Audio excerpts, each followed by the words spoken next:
Hey guys, Rodnock here. I'm actually coming at you with another video. I've been doing a lot of live streaming and stuff lately on this channel because it's easier to live stream it and then automatically upload it than it is to actually video it. Then, decide I don't like the video. So when it's a live stream, I tend to do everything right the first time. Anyway, today we have this ignition coil here, which actually I cannot use this one. I'll have to go find another one. That sucks. But so today we have this, ignition coil. But I won't be able to use this one. Is just an example. As you can see, one of the terminals there is busted off, but we have, let me turn the camera around. We have this is a that is a Briggs engine with a Coleman generator. I picked it up today at the dump. No spark. There was a label on it. That's the label, and it basically said the engine's toast. So there's no spark, a good compression, no spark.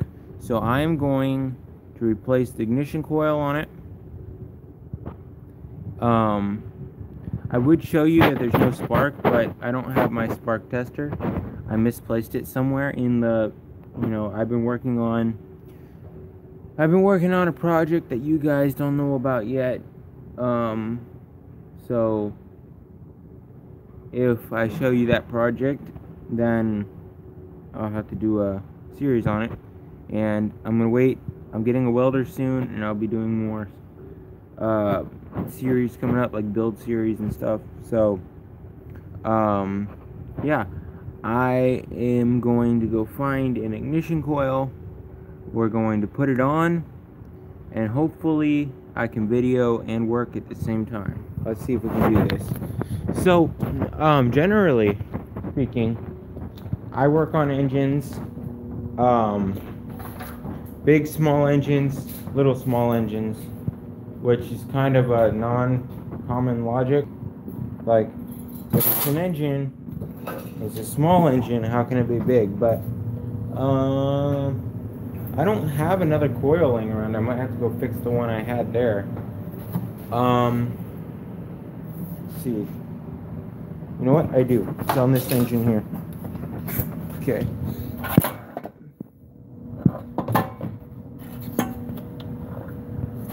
So, I am going to have to surgically remove a coil from an engine, and then that will be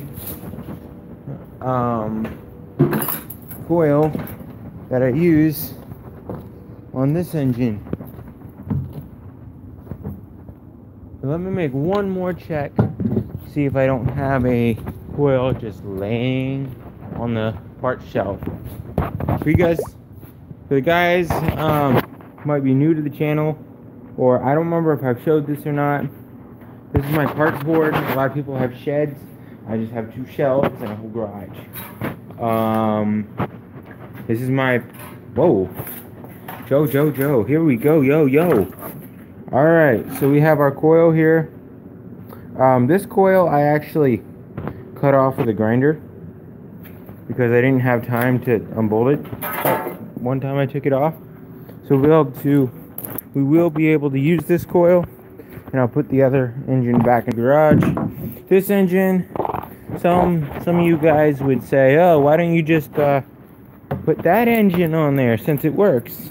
Well, one thing, this engine has a smaller shaft, and it's a rebuild engine that kind of failed. Doesn't run, nothing works really on it.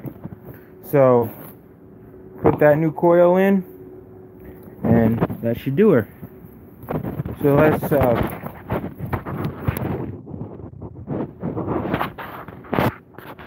so we're gonna pick this up. I'm videoing my phone, so sorry about any bad angles. So I'm on my phone. We're gonna go ahead and pop this off.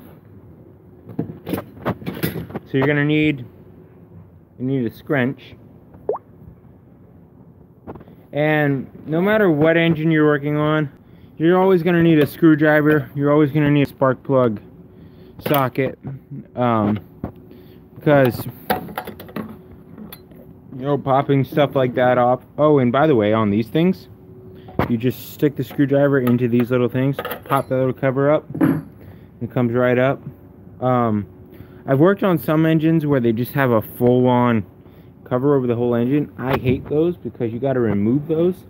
Then if you lose the screws, you can't put them back on, and it just gets really annoying. So remember that. If you have these, do not lose them. Do not crack them. Don't take them off and step on them. I've had all of the above happen. So what we're going to do is, actually, we're going to take, there's a screw here, and there would be a screw here, but since I got this from the dump, you know, that's the way you get some stuff, you know.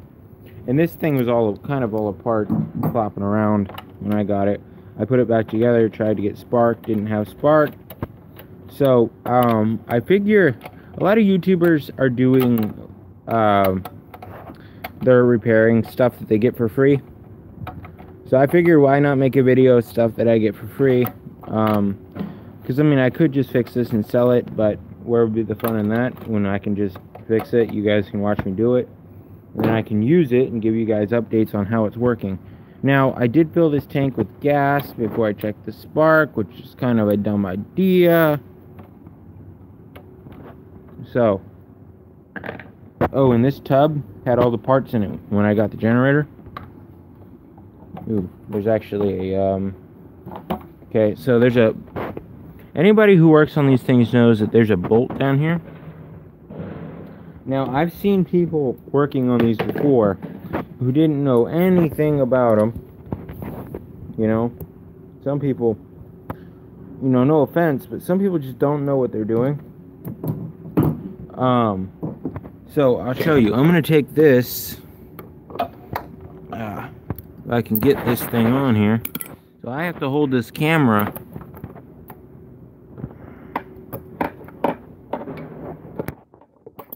and try to take this bolt out. There's a bolt right here. I have to take it out. The bolt is actually right in, yeah, it's right there.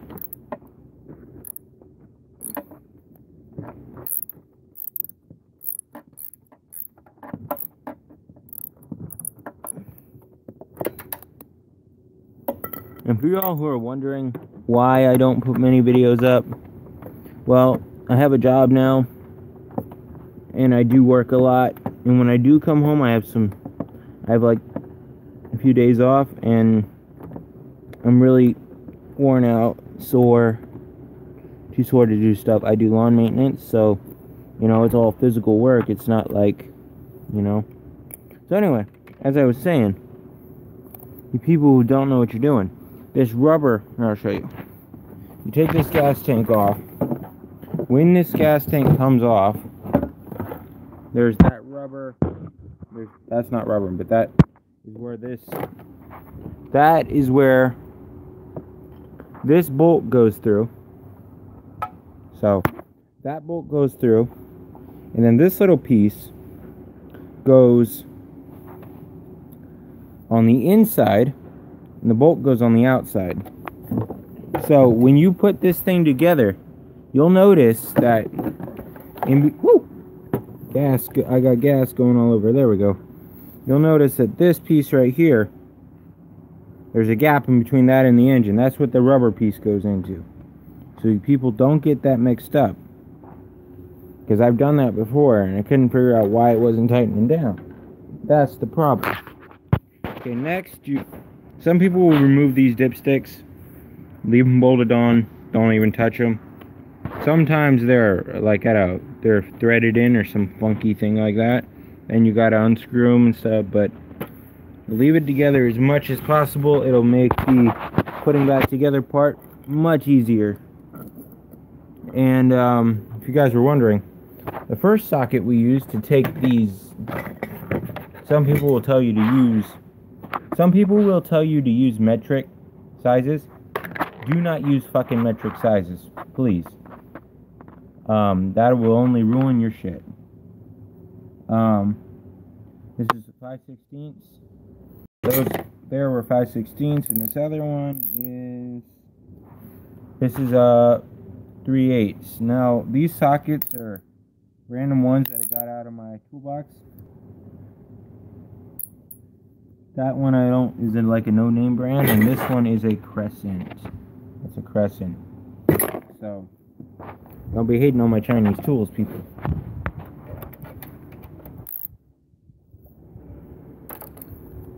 Alright, now you can pretty much break these bolts loose. Now I just actually put these in not long before I found out there was no spark. So you should have at least 2 bolts into this, one in the front, one in the back, when you go to pull the trigger. Otherwise you're going to tear stuff up. I learned that the hard way. It'll tear stuff up, it'll twist stuff.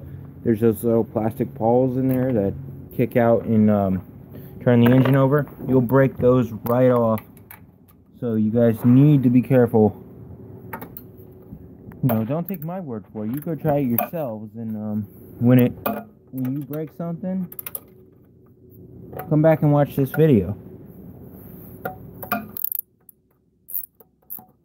That's all I can tell you, you know? Some people gotta learn by their own mistakes.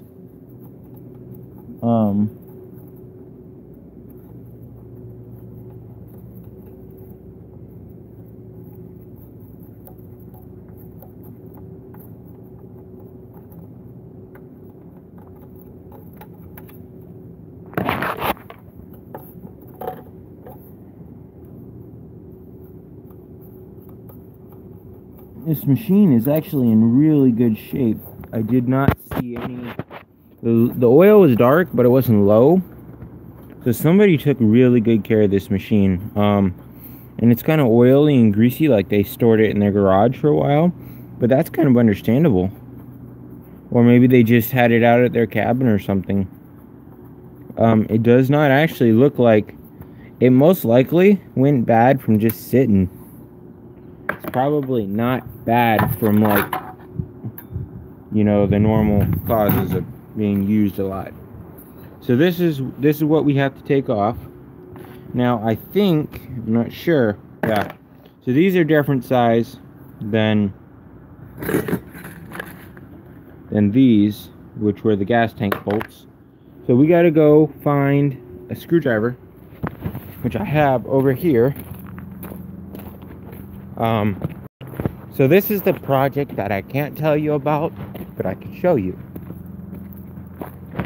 This is my truck, where most of the tools are right now, because I've been working on it. As you can see, the hood's popped open. Now I'm turning you away from the truck, because you cannot see in it yet. Because the truck is still being worked on, and I don't want to show... I have pictures of the truck that I'm going to show in a slideshow. So that's why I cannot show you guys yet. That video has not come out yet. And it won't come out to the truck's front. So I'm not going to video and work. I'm going to work on the truck. And I can make a video out of the pictures. And as I said, I'm getting a welder soon, so that will help on the truck.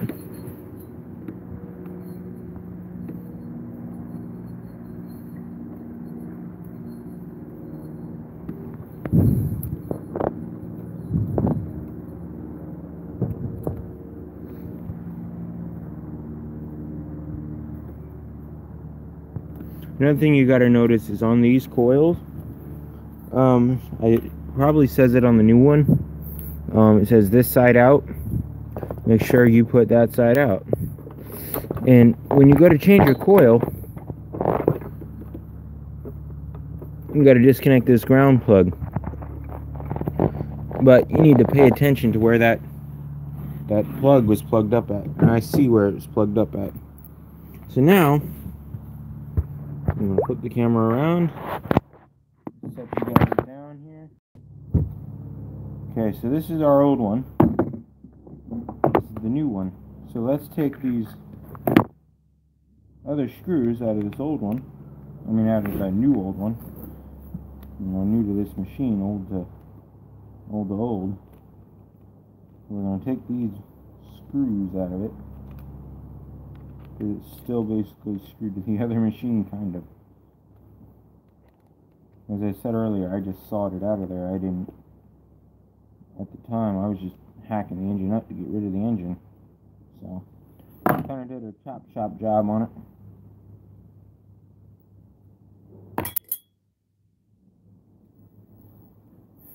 But when you're done, and you have leftover hardware, then you're either a really bad mechanic or a really good magician.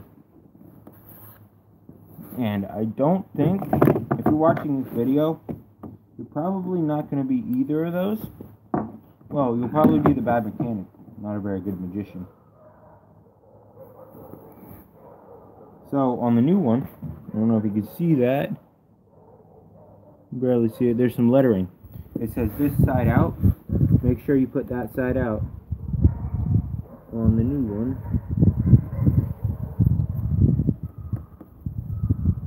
Now, I take engines apart that have,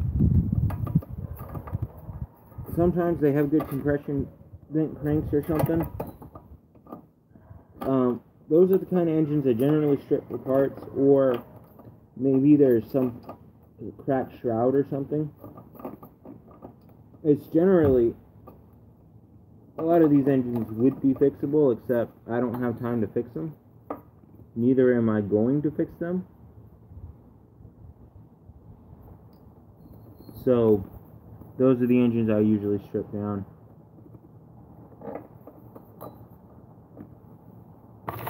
And then you basically do everything that I just explained to do. So if you want to know how to put this thing back together, watch my video and rewind.